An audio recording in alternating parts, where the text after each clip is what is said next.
أعوذ بالله السميع العليم من الشيطان اللعين الرجيم بسم الله الرحمن الرحيم الحمد لله رب العالمين بارئ الخلائق أجمعين باعث الأنبياء والمرسلين ثم الصلاة والسلام والتحية والإكرام على أشرف الأنبياء والمرسلين سيدنا وحبيبنا وطبيب نفوسنا وشفيء ذنوبنا المبعوث رحمة للعالمين النبي الأمي العربي المكي المدني القرشي الهاشمي الذي سمي في السماء بأبي الزهراء أحمد وفي الأرض بأبي القاسم محمد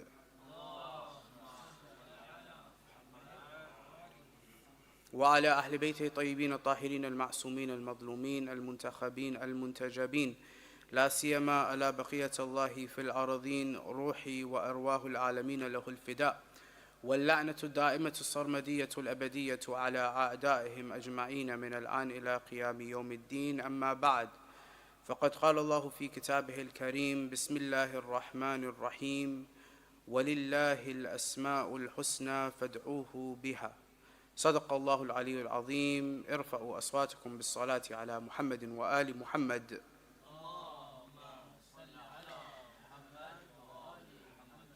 Assalamu alaikum wa rahmatullahi wa barakatuh. First of all, I'd like to take the opportunity to thank al-Quaim Centre for this opportunity to discuss this beautiful ziyarah, Ziyarat al-Jami'a al-Kabirah. Truly, it is an honor to be able to speak about this beautiful ziyarah and to discuss its importance and to look into some of its secrets. The importance of this ziyarah cannot be overstated rather. When we look at this ziyarah, I would describe it as a dustur aqaidi. It is a theological constitution for what every single Shi'i should believe. All of the beliefs of the Shi'a in aqaid and that which we should believe are listed in this ziyarah. And we will understand why this is the case when we look into the hadith that it comes in. And today, inshallah, this will serve as an introduction to this reflections on Ziyarat al-Jami'a.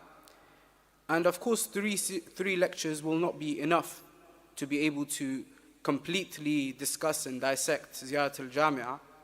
So inshallah, we will do as much as we are able to do, and we will continue this in the future. Inshallah, if we have the tawfiq, we will be able to do it here together or in another place to continue to dissect and look at the secrets of this very, very important ziyarah. Today, we will be looking at three fundamental questions with regards to this ziyarah. Number one, what is the importance of this ziyarah, Ziyarat al-Jami'a al-Kabirah? Number two, what are the sources of this ziyarah? Of course, when we are reciting something, many of us, especially our youth, they will want to know, where does this come from? What is the idea of this? Where did it originate? So this is the second question we will discuss. And the third one is the concept of the ziyarah of itself. What is the concept of ziyarah in and of itself? What is the point of ziyarah? Why do we recite ziyarat? Why do we go for ziyarah? So these are the three questions, inshallah, that we will discuss today as an introduction to our series about Ziyarat al-Jami'a al-Kabirah. Let us, inshallah, continue with three loud salawat ala Muhammad wa ali Muhammad.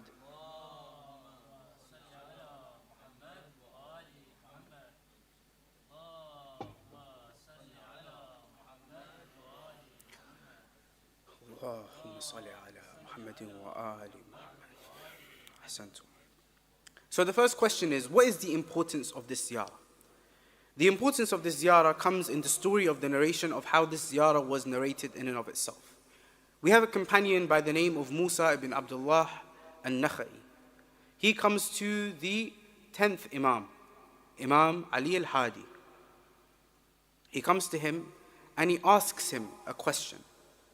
He says, Yabna Rasulillah, O son of the Messenger of Allah. He says, teach me a ziyarah that I can recite if I go to any of the Imams. And he uses specific words which are very, very important in understanding the importance of this ziyarah.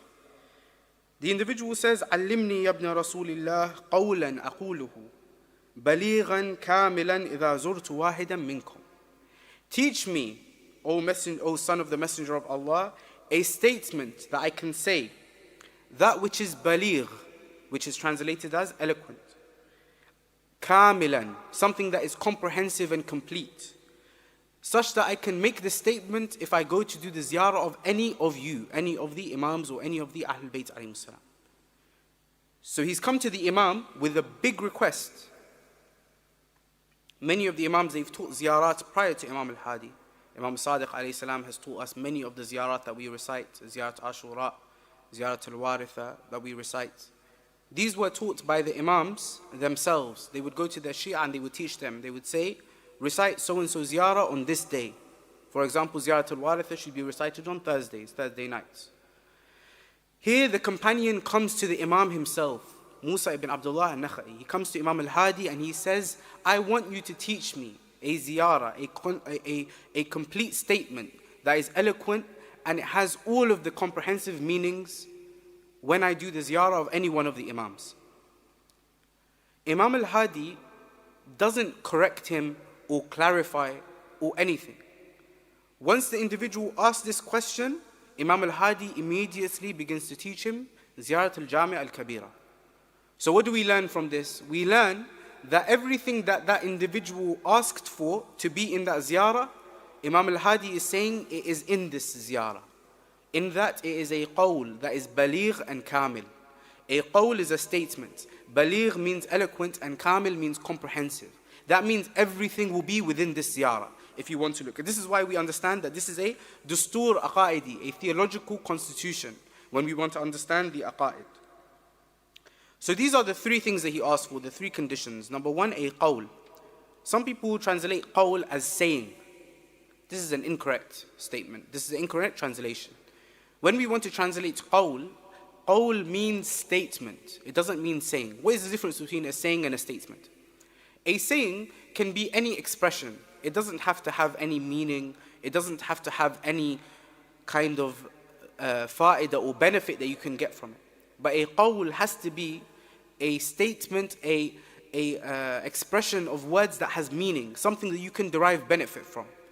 So from this we understand, if it is a qawl, it means that the whole of the ziyarah, number one, is going to be part of one statement that is made.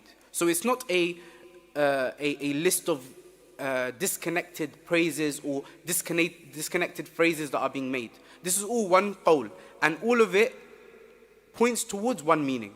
This is the first meaning when we understand the meaning qawl. Number two, Baleegh. When we translate Baleegh as eloquent, sometimes this translation is a bit vague. What does it mean for something to be eloquent? In the Arabic language, they discuss balagha, eloquence. And if you go to look at the classical poets or those who used to write poetry in the Arabic language in the days of Rasulullah, prior to him and even after, they would say something is baleegh when it is precise, when it conveys as much meaning as possible. So some of the poets, you'll see, for example, maybe if I take an English example, let's forget the Arabic poets, because I'm sure you guys have come across English poetry in school and so on. You look at a poet like Shakespeare, for example. Shakespeare, when he's writing his poetry, sometimes he'll use very, very hard words. Words that do not have a clear meaning. In the Arabic language, this is not the case. It's not that using more words or using more beautiful words or using more harsh words makes something baleegh. What makes something baleegh and eloquent is when you use the precise meanings. So in this ziyarah, when the Imam is teaching it, every single word has a precise meaning. The Imam looked at it and he taught it in a way that none of the words can be misconstrued or be misunderstood in another way. This is what it means for it to be baleegh. Someone who is reading this ziyarah, when they read the words, they will be able to understand the meaning that is encompassed in them very clearly. This is the meaning of baleegh, i.e., another concept we can use to understand baleegh in this context is the context of something being muhkam, something being clear, something that can be understood very, very easily. This is, by the way, still just the introduction of the ziyarah, which is very, very important. I know that this might seem a bit lengthy in terms of understanding the origin of this ziyarah, but it's very, very important. Before we go into the ziyarah, that we understand the importance of this text first, so that everything that comes after will have greater meaning, inshallah. The scholars of language, they say, القول البليغ هو القول الذي يشتمل على أدق المعاني. The qawl that is baligh, the statement that is eloquent, is the one that has the most precise of meanings. So this is what the Ziyarah al-Jami'a contains, the most precise meanings. Number 3, kamil, which is translated sometimes as complete. And we would use the same word in Urdu, for example. In our South Asian languages, we would use the word kamil to mean complete. Here, kamil also refers to complete, but it also refers to comprehensive, i.e., it contains all of the meanings of the aqa'id that we should hold towards the Ahlulbayt alayhim salam. All of them. It should be comprehensive in that it contains everything that we need to hold as beliefs about the Imams alayhim salam. It should be present in this ziyarah. The scholars say, القول الكامل هو القول الذي يكون تمام المعنى موجودا فيه. That the complete or comprehensive statement is a statement in which all of the meanings are present. All of the necessary meanings with regards to aqaid are present in this ziyarah. And we understand therefore that this is a comprehensive text through which we can understand the maqamat of the Ahlulbayt alayhim salam, and we can understand all of the things that are important to believe as a Shi'i from learning this ziyarah. A lot of the time when we recite ziyarat or when we recite du'as, we recite them as a ritual. For example, our brother very beautifully recited Hadith al-Kisa. Hadith al-Kisa, when we look at it, we understand that this is something we recite at the beginning of every program that we go to. Someone recites Quran and then they recite Hadith al-Kisa. This is to bless the gathering. Of course, this is to bless the gathering. But if we look into the secrets of Hadith al-Kisa, you will see so much meaning and so much beliefs and aqa'id that we can take from it.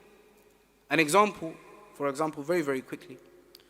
When we look at the words that are used in Hadith al-Kisa, and this is just a small kind of anecdote, it's not part of our commentary on Ziyarah Jami'a, but I just want to make it clear here that how important it is that we think about the words that we are reciting in these du'as that we recite, or in this Hadith al-Kisa. In Hadith al-Kisa, we see a very special maqam for Imam al-Hussein. Someone may ask, how? How do we see a special maqam for Imam al-Hussein in Hadith al-Kisa? You will see it in the words that are used. For example, when you see Imam Ali alayhi salam, he is going towards the Kisa, he's going towards the cloak. What is the word that is used? فَأَقْبَلَ أَبُو الْحَسَنِ. Abu al-Hasan came towards the cloak. Aqbala is the word that is used, that he came towards it. Okay? You see the same thing for Imam al-Hasan alayhi salam. That Imam al-Hasan aqbala nahwa al-Kisa. He comes towards the Kisa. For Sayyidah Fatima, she says, فَأَتَيْتُ نَحْوَ الْكِسَى, that I came towards the Kisa. Only for Imam al-Hussein, there is a different word used. Only for Imam al-Hussein. فَدَنَ الْحُسَيْنِ نَحْوَ الْكِسَى. What is the meaning of this? What is the difference between dana and aqbala? The scholars of language, they mention, when someone says aqbala, aqbala means to come from a distance. Dana means when someone is already close to something and then they enter. So what is the difference here? The difference is that when every other member was coming towards the cloak, aqbala, in the sense that he came from a distance. Imam al-Hussein, when he comes and he speaks to Sayyidah Fatima al-Zahra, it becomes clear that Rasulullah would have moved the cloak to move closer to Abu Abdullah. He moves closer to Abu Abdullah such that now when Imam al-Hussein he enters, he's not coming from a distance, he's entering from close. Then look at the response of Abu Abdullah when he says salam to Rasulullah. Every other individual, they say assalamu alayka ya Rasulullah. And then they continue. أَتَأْذَنُوا لِي. Imam al-Hussein adds an extra line. He says, Assalamu alayka ya Rasulullah, Assalamu alayka ya man ikhtarahu Allah. Salamun alaykum, O the one who Allah chose. Imam al-Hussein, why does he add this extra line? Because Rasulullah honored him by coming closer, so Imam al-Hussein also honored him with an extra line. This is the adab of Ahlul Bayt. Look at the secrets of Hadith al-Kisa. You will not recognize this until you listen very, very carefully. You look at each and every word that is used in the Hadith. That is when we understand the ma'arif of Ahlul Bayt. So this is very, very important that when we're reciting these ziyarat and du'as, each and every word should be looked at. There are precise meanings that are contained within these ziyarat and these du'as. Recite salat ala Muhammad wa ali Muhammad. So like I said, this ziyarah is a comprehensive text. It is meant to completely tell us the maqamat of Ahlul Bayt. This is the case from one janib, from one side, that it is comprehensive. But it is not comprehensive in the realities of Ahlul Bayt. No. It is comprehensive from our perspective. We cannot understand the Ahlul Bayt in their complete reality. And the complete reality of Ahlul Bayt cannot be kept in words. Words are a method in which we convey information. But words are limited. Words cannot contain the complete reality of the Ahlul Bayt alayhimus salam. Therefore, this is a comprehensive reality from our own perspective. When we go towards the Imams, what is the limit that we can understand them at? This is what we're speaking about in Ziyarat al-Jami'a. So Ziyarat al-Jami'a is a comprehensive text, yes, but it's comprehensive from our side. It's not that this is the complete reality for the Ahlul Bayt themselves. The same way that we understand, for example, Rasulullah says to Amir al-Mu'mineen, he says, Ya Ali, la ya'rifuka illa Allah wa ana. He says, oh Ali, no one knows you except me and Allah. And he says, and no one knows me except for you and Allah. So we understand that there is a perspective of the reality of the Ahlul Bayt alayhimus salam that none of us can understand. Only they know it.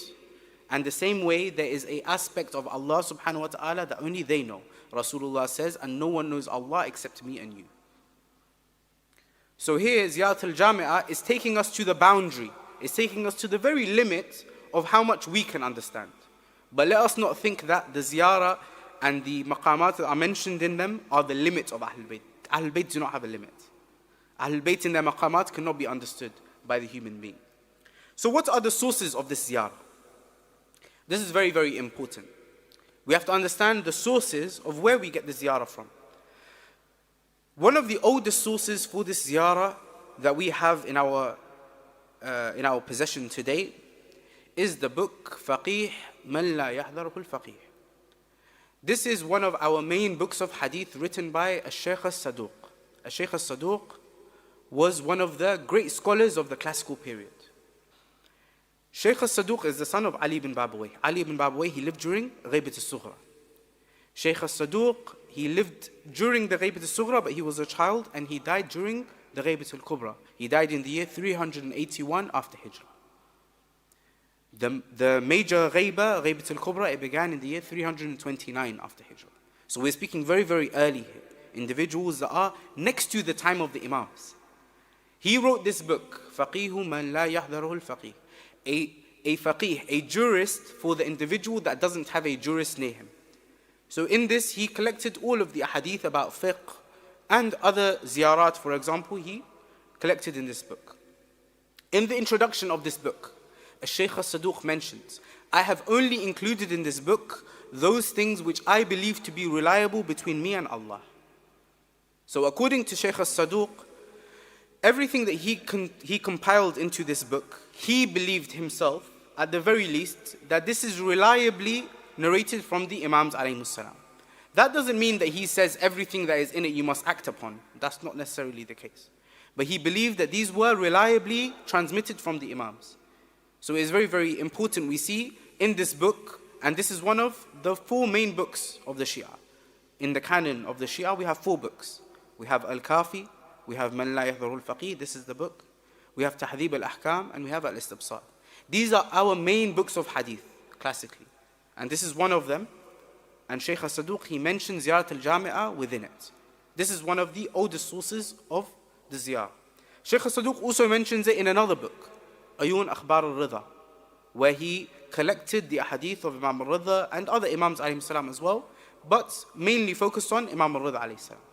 And he collects it in a chapter known as another ziyarah of Imam al-Ridha. He mentions in that also Ziyarat al-Jami'a al-Kabirah. So these are the books of Shaykh al-Saduq. Also, for example, we have the books that we read from today, Mafatih al-Jinan. Mafatih al-Jinan, the copy of Ziyarat al-Jami'a that is in there, they take it from Man La Yahdhuruhu al-Faqih. Sheikh Abbas Qummi, he took it from Sheikh Saduq's book, Man La Yahdhuruhu al-Faqih. So these are some of our most important books in classical history and our most important hadith books. A third source that is mentioned in is Tahdhib al-Ahkam by Sheikh al-Tusi. Sheikh al-Tusi was also from the classical scholars. He died in the year 460 after Hijrah. So that's about 100 years after the Ghaybat al-Kubra began. And Sheikh al-Tusi is known as Sheikh al-Ta'ifa. He was one of the you could say, the most famous scholars that have come in our history and has many of the books. So you can see out of the 4 main books, 2 of them contain Ziyarat al-Jami'a al-Kabirah. What is the significance of this? When I say that these books, they contain it, why is it important that these books contain it? The reason why is, you have to understand how these books were written. And like I said, this is still the introduction of Ziyarat al-Jami'a. It's very, very important that we understand the importance of the sources that we get this ziyarah from. How were these books written? Sheikh al-Saduq, he lived in the year 381, or he died in the year 381. So how did he collect these ahadith? That's the question that comes. Many of us, we wonder, we say, how were these ahadith collected? I have quite a detailed lecture on this. It's called the Authenticity of Hadith. But I will mention very, very generally an overview of how the ahadith were preserved. In the time of the Imams alayhim salam, from the time of Imam al-Baqir and Imam al-Sadiq, more so, the companions used to write down ahadith. There are traditions of preserving ahadith among Muslims. In the other schools of thought, not the school of Ahlulbayt, hadith were preserved through oral transmission. So for example, a person would hear Rasulullah said something, he would try and remember it. And then he would try and remember it, and from memory, he would tell somebody else. And then another person would tell somebody else. And then until after 7 or 8 people in that chain, it would reach a muhaddith, someone who compiles hadith, like al-Bukhari, for example. And he would transmit it to him orally. And al-Bukhari would write it down in his book. He would say, so-and-so heard from so-and-so, from so-and-so, all the way to Rasulullah. Orally, they heard Rasulullah said this. That's oral transmission. In Shi'a Hadith, what we see is that from the time of Rasulullah, the Shi'a were told by the Imams alayhim salam to write down hadith. They didn't orally transmit it. They would have their scrolls ready, and as the Imams would speak, they would write down. So when they transmitted hadith, 95% of the time, you could say, some of our scholars mention, it was not that they were transmitting orally. They weren't saying, I heard Imam al-Sadiq alayhi salam say. Rather, they were just passing on the books. So you can see the transmission there is a lot stronger. When someone passes on something that they wrote down verbatim from what they heard, it is not the same as when you try to remember what did someone say.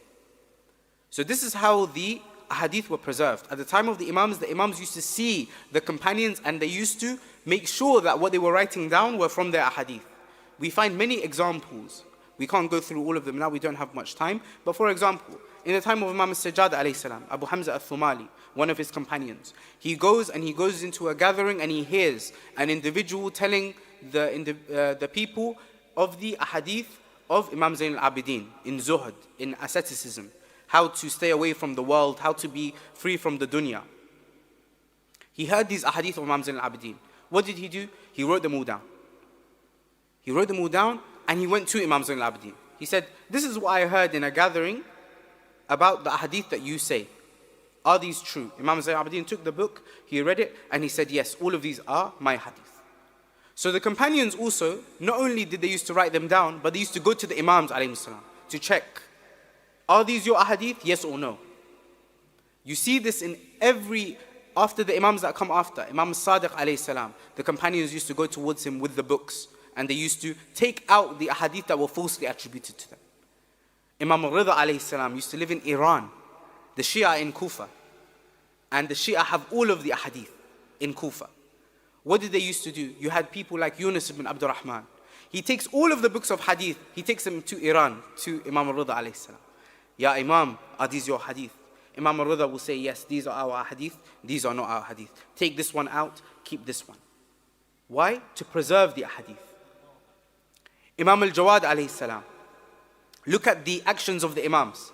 Imam al-Jawad, when he was going to visit a sick member of his Shi'a, he goes to his home, he sees on the shelf there is a book called Kitab Yawmun wa Layla, a book that was attributed to Yunus ibn Abdul Rahman.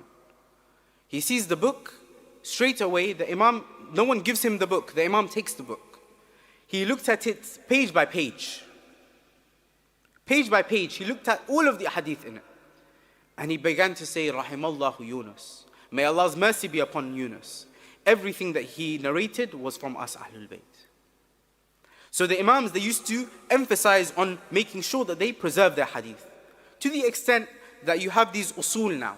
So the companions, if I am a companion and I hear from the Imam, I will write down every hadith that I hear from an Imam in my book. And I will call it the book of Muhammad Ali, for example. And I'll keep it in my home. This was called an asl. This is what they used to call it. The asl of Zurara, the asl of Hisham bin Hakam, the asl of Muhammad bin Muslim. These were the books of the companions that they kept. And they used to hide these books so that the enemies don't get their hands on it. Until we reach the time of Imam al-Jawad, and Imam al-Jawad is met by some of the companions, some of the scholars of hadith. He comes to Imam al-Jawad, he says to him, he says, Yabna Rasulillah ju'iltu fidak. May I be sacrificed for you. He says, Inna mashayikhana rawaw an Abi Ja'farin wa an Abi Abdullah alayhim as-salam. Our teachers, they narrated from Imam al-Baqir and Imam al-Sadiq alayhi salam. Wa kanat at-taqiyatu shadidatan. And taqiyya was very shadid, it was very harsh in that time. They used to hide these books. If you go and look at the stories of how they used to hide their books, sometimes they would hide them in tree trunks. Sometimes they would bury their books of hadith so that no one could find them. So this companion, he's saying that they used to narrate these ahadith, and taqiyya was very harsh in that time. They used to hide their books. فَكَتَمُوا كُتُبُهُمْ وَلَمْ تُرْوَى أَنْهُمْ. So they used to hide their books and they never passed them on. فَلَمَّا مَاتُوا صَارَتِ الْكُتُبُ إِلَيْنَا. Now that they have passed, their books have now reached us. So what should we do with them now? The Imam says, حَدِّثُوا بِهَا فَإِنَّهَا حَقٌّ. You should narrate from them because what is in them is true. It is these usul, these books that were preserved at the time of the Imams that eventually were kept together. And there is a famous title where they mention the 400 usul of the companions. 400 usul were compiled. 400 books of hadith from different companions who heard from the Imams. And from these 400 usul, all of our classical books were written. So Al-Kafi, for example, Shaykh al-Kulayni, when he writes, he gathered the books of hadith. He didn't gather people and hear orally.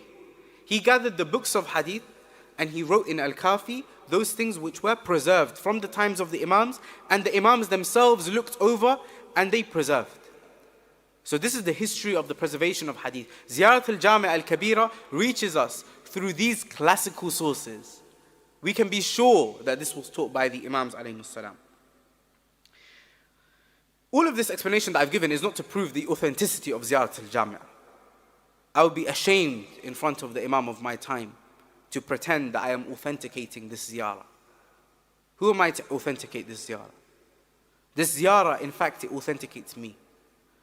This ziyarah, in the meanings that are in it, are the criteria by which I should be judged, not that I should judge the ziyarah.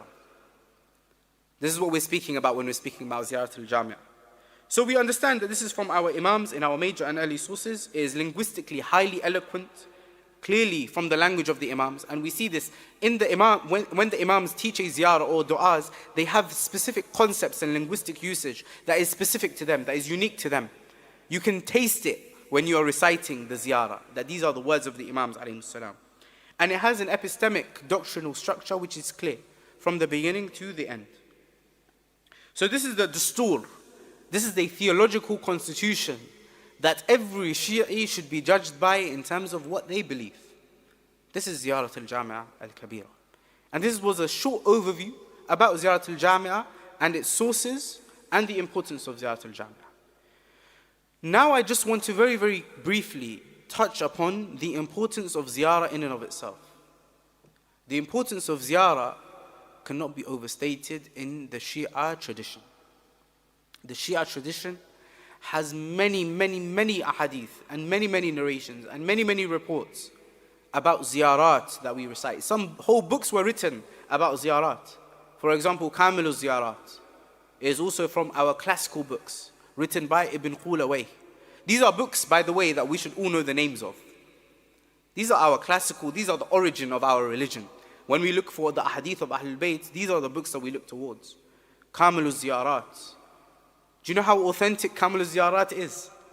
Kamil al-Ziyarat is so authentic that some of our scholars today, by the introduction of Ibn Qulawayh mentions every narrator in this book that I have narrated from is a trustworthy narrator.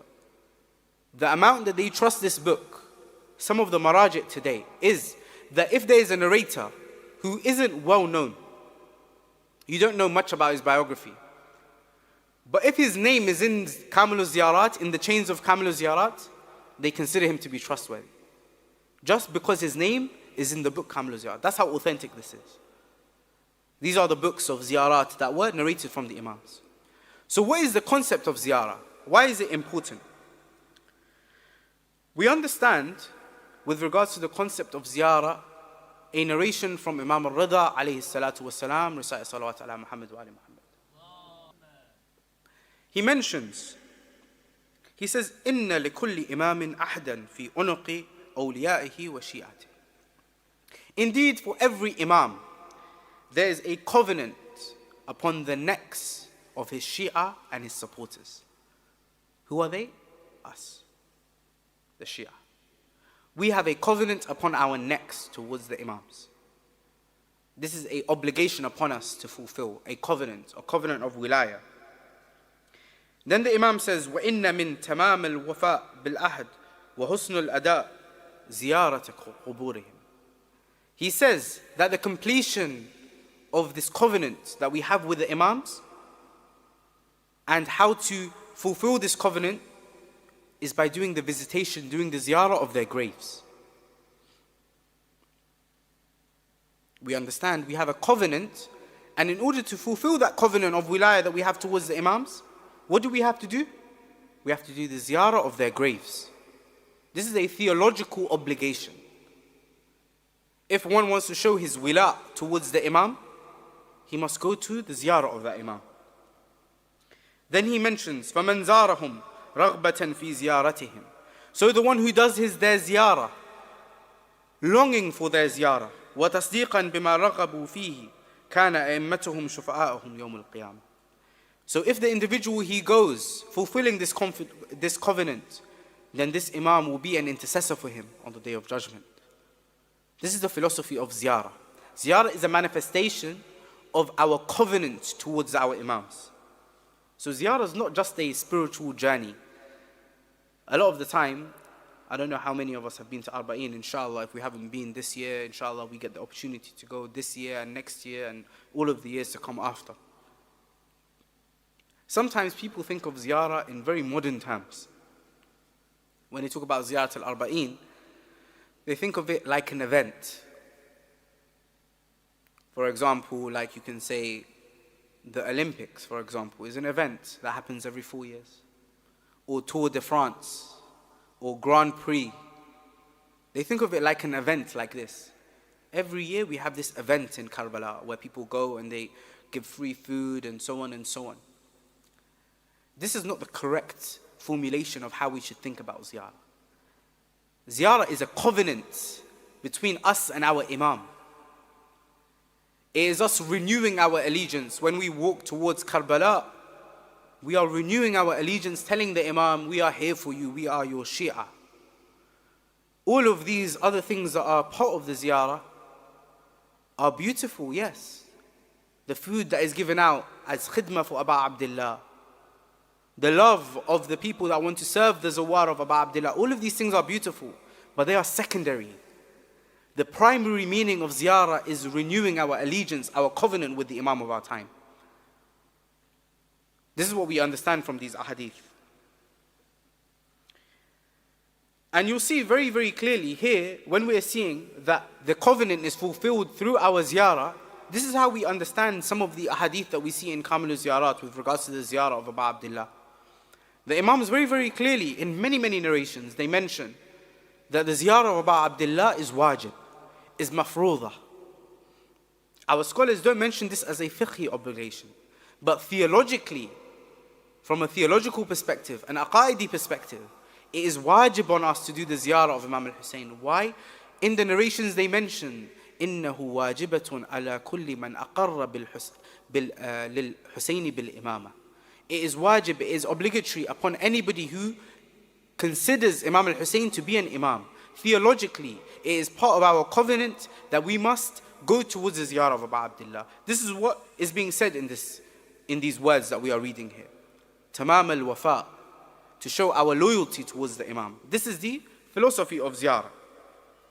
And ziyarah, as we know, it can be represented in doing the ziyarah of the graves of the imams themselves, or we can be from a far place. For example, we're here in the UK, and we recite Ziyarat al-Arba'in on the day of Arba'in, from a distance.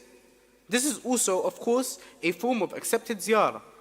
But the primary meaning of ziyarah is going towards the graves. If we are able to go towards the graves, that is the greatest form of ziyarah. But that does not mean that if we are at a geographical distance that the imams do not hear us. Of course the imams hear us from anywhere that we recite their ziyarat. We say this in our ziyarat. When we recite them, we say, Ashhadu annaka tasma' kalami. I bear witness that you hear my words. Wa tashhad maqami wa tarudda salami. And that you see where I stand in this moment, and you respond to my salam. This is something that we bear witness of. When we send our salams upon the imams, they respond to us in that moment. How blessed are you in that moment, that when you send your salam, the imam looks towards you. He responds to your salam. This is the philosophy of ziyarah. And this is a bond between the Shi'a and their imam. That is why there's so much emphasis on ziyarah in our literature. How many ziyarat are there? How many ziyarat do we read in our programs on Thursdays? Every program we finish with a ziyarah. Why is there an emphasis on this? Because this is the bond between the Shi'i and his imam. This bond is not something arbitrary. It's something that is rooted in our tradition. When we look at the concept of Silat al-Rahim, Silat al-Rahim is the concept of having close bonds between those who are your close relatives. We see a very big emphasis on this in our riwayat in the Quran. The idea that your close relatives, you should never cut them off. You should always keep a relation with them. The idea of Silat al-Rahim, its origin, is actually the connection, and the greatest form of Silat al-Rahim is the connection between Muhammad wa al-Muhammad and their Shia. Allahumma salli ala Muhammadin wa alayhi. What is the proof of this? Rasulullah mentions in a hadith, he says, Inna al-Rahima mu'alliqatun bil-arsh. Indeed, the womb relationship is suspended from the throne. It's hanging from the throne. Which Rahim? Which womb is he speaking about? He's speaking about the relation every Muslim and mu'min has with Rasulullah himself. This relation is hanging from the throne of Allah subhanahu wa ta'ala. Rasulullah then mentions, Man wasalani, wasalahu Allah. So whomsoever maintains that connection with me, Allah maintains that connection with him. وَمَنْ قَطَعَنِي قَطَعَهُ اللَّهُ. And whomsoever breaks that connection with me, Allah breaks that connection with him. So we understand therefore the importance of ziyarah. If the ziyarah is a manifestation of the sila towards the Ahlulbayt, the sila towards the Ahlulbayt is the sila of Rasulullah, which is the sila of Allah. This is the connection between the Ahlulbayt, Rasulullah and Allah. What does all of this mean? Where does this all come from? The secret of this is in the secret of existence itself. When Allah subhanahu wa ta'ala created existence, He created the nur of Muhammad first. Everything after was created through the nur of Muhammad. What does that mean for us? That means our origin is what? Is the nur of Muhammad. So when we're speaking about Silat Rahim, the origin of all arham is the Rahim of Muhammad, the womb of Muhammad, the nur of Muhammad.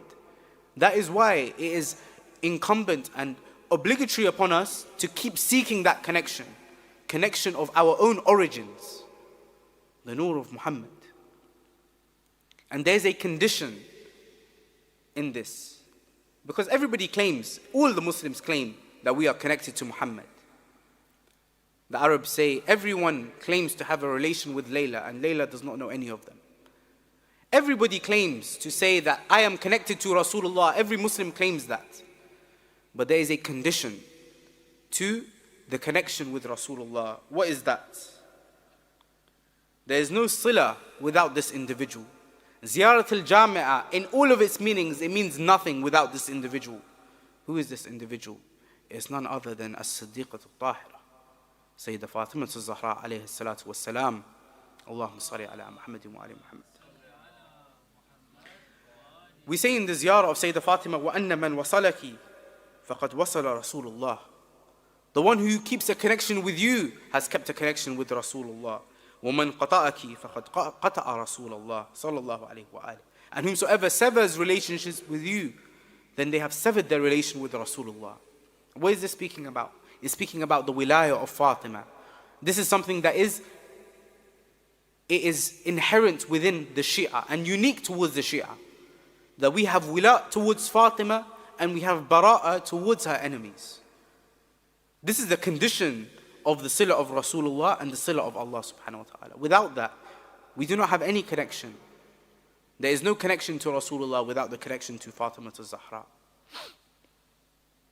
There are some people, they imagine that Ziyarat al-Jami'a is only for the 12 Imams. It doesn't have any connection to Sayyidah Fatima to Zahra. Let me tell you, Ziyarat al-Jami'a, all of it means nothing without Sayyidah Fatima to Zahra. And this is very, very important in the introduction. Tomorrow and the day after, inshallah, we'll be looking into the words that are mentioned in Ziyarat al-Jami'a. Today, this is an introduction to understand the importance and the philosophy of Ziyarat al-Jami'a. And this is why we understand that the Sila of the Imam is the Sila of Rasulullah, which is the Sila of Allah. This is why we see these ahadith of the Ziyarah of Abu Abdullah. من زار الحسين بن علي عارفا بحقه كان كمن زار الله في أرشه. The one who does the ziyarah of Abu Abdullah, knowing of his rights, it is like he has done the ziyarah of Allah upon his throne. What does this hadith mean? It means that the one who keeps the sila with Imam al-Hussein, arifan bihaqqihi, knowing of his rights, then he's kept the sila with Sayyidah Fatima. He's kept the sila with Rasulullah. He's kept the connection with Allah subhanahu wa ta'ala. This is the philosophy of ziyarah. And we see that the Imams use the word sila and ziyarah interchangeably. We see this in the hadith where the Imam al-Qadim, he mentions من لم يقدر على زيارتنا فليزور صالح موالينا يكتب له بذلك ثواب زيارتنا. The one who's not able to do our ziyarah, let him do the ziyarah of one of the pious believers. Allah will write for him the reward of like he did our ziyarah. The same way Imam al-Qadim says من لم يقدر على صلتنا فليصل صالح موالينا يكتب له بذلك ثواب صلتنا. That whomsoever is not able to maintain a relationship with us or connection with us, let him maintain a connection with the pious believers. Allah will write for him the reward of keeping connection with us. So you can see sila and ziyarah are used interchangeably. So who can now decrease the importance of ziyarat? Many people, they ask us, for example, about istighatha. Why do you ask the Imam for this? Even within our Shia community now, they say, ask Allah directly. Why do you go towards the Imams? Where's the proof for this? Ziyarah is a silencer for these individuals. Ziyarah has been narrated in our hadith in so much multitude that no Shi'i can decrease the importance of it. No one can reject that this is something that the Imams taught. So this is something that silences them. When we mention that ziyarah has been narrated in multitude, we understand that the Imams therefore can hear us. They can hear our needs. And they are actually the path to Allah. They are the only path to Allah. So this is a response and an understanding with regards to ziyarah.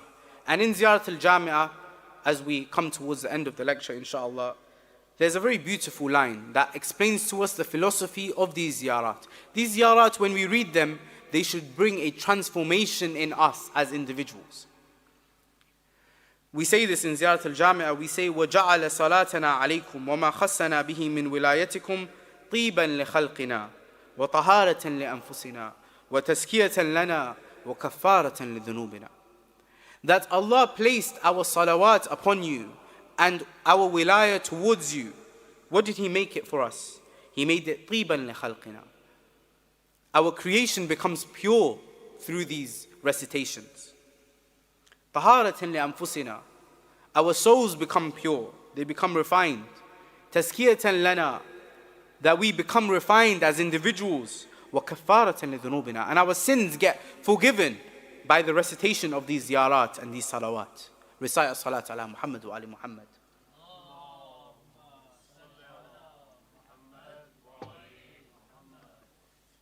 Our creation itself becomes tayyib through the recitation of these ziyarat. And like I mentioned, the central axis of this ziyarah is none other than Sayyidah Fatimah al-Zahra alayha salatu wassalam. The discussion is always around Fatima. What can we say about Fatimah al-Zahra? Today, the individual that we have come to commemorate over these 3 nights is none other than another Fatima, Sayyidah Ma'sooma. I want to share a very short story with you of my ziyarah towards Sayyidah Ma'sooma in Qom. When I went towards the ziyarah of Sayyidah Ma'sooma, I had heard many ahadith of the fada'il of the ziyarah of Sayyidah Ma'sooma.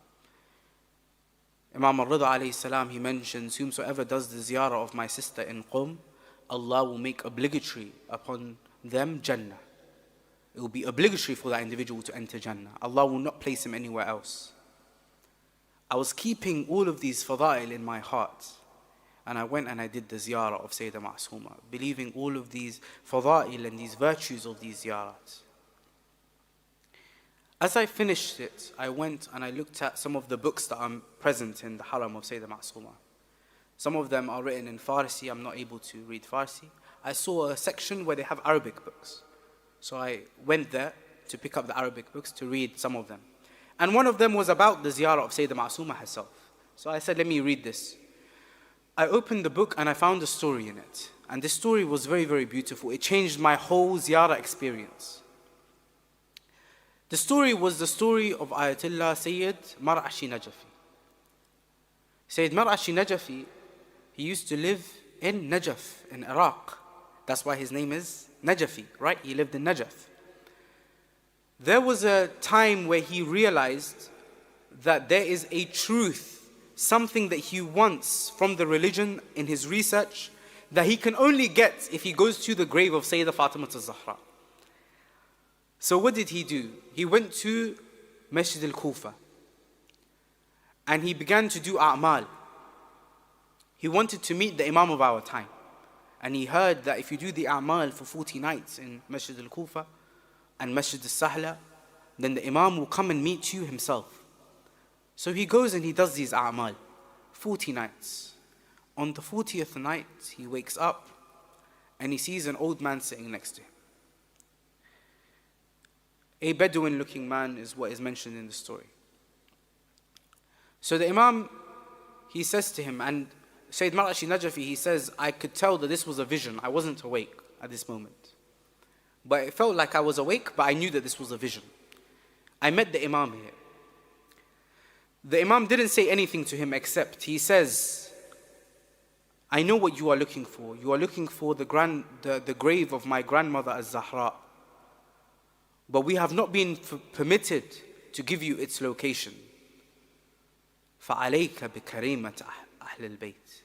So it is upon you to go towards the generous one, the generous lady of Ahlulbayt.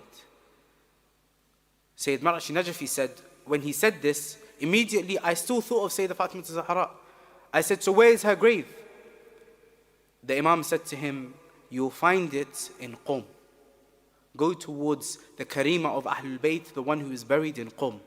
When you go to do her ziyarah, stand in front of her grave and understand that you are standing in front of my grandmother, Sayyidat al-Zahra. So whomsoever wants to do the ziyarah of Sayyidah Fatimah al-Zahra, let him go to Qom and do the ziyarah of Sayyidah Ma'sooma. From that moment, Sayyid Mar'ashi Najafi, he packed all of his things and he moved to Qom. And he began to seek knowledge and research there. This is the maqam of Sayyidah Ma'sooma. When I read this story and I understood that in the absence of the grave of Sayyidah Fatimah al-Zahra, we have been sent to do the ziyarah of Sayyidah Ma'sooma in her place, then I understood what a great maqam this is. It changed my ziyarah experience because then I know I am standing in front of al-Zahra alayhi salam. These are the women of Ahlulbayt alayhi salam that went through much oppression. Sayyidah Ma'sooma is another Fatima. When we stand in front of her grave, we remember the oppression that happened to Sayyidah al-Zahra, not only to Sayyidah Ma'sooma.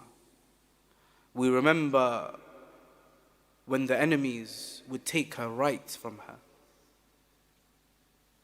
After her father was martyred with poison, after Rasulullah was martyred with poison, they took away the rights of Sayyidah Fatima al-Zahra.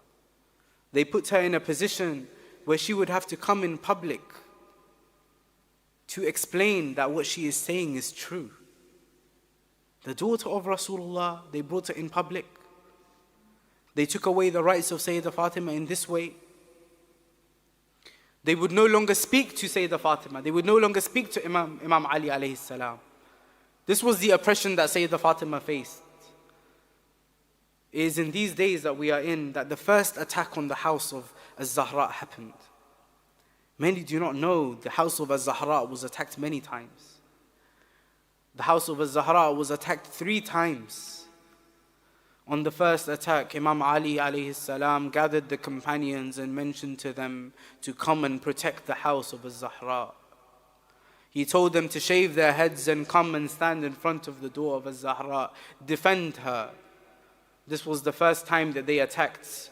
The enemies were warded off by the protectors of the house of al-Zahra. They came a second time and they were warded off. And then a third time came when the enemies came to the door of al-Zahra. The enemies came towards the door of al-Zahra and they would hit on the door and they would say, "Come out, O Ali." Al-Zahra would come to the door and she say, "What would you want from me? And what do you want from the household of the Prophet, O son of Sahaq? What do you want from us?" He says, "Ask Ali to come outside." Fatima stands in the place of her Imam in defense of Amir al-Mu'mineen. She stands at the door and she says, "Go away, O son of Sahaq. We have nothing to do with you." He says to the enemies, "Come and bring firewood so that we may burn the house." Some of the companions, they said, "The daughter of Rasulullah is inside. The grandsons of Rasulullah are inside." And he said, "And so what if they are inside? Come and burn the door." They began to burn the door that Sayyidah Fatima stood behind, and they kicked the door such that it would fall onto her ribs. Al-Zahra would be between the door and the wall.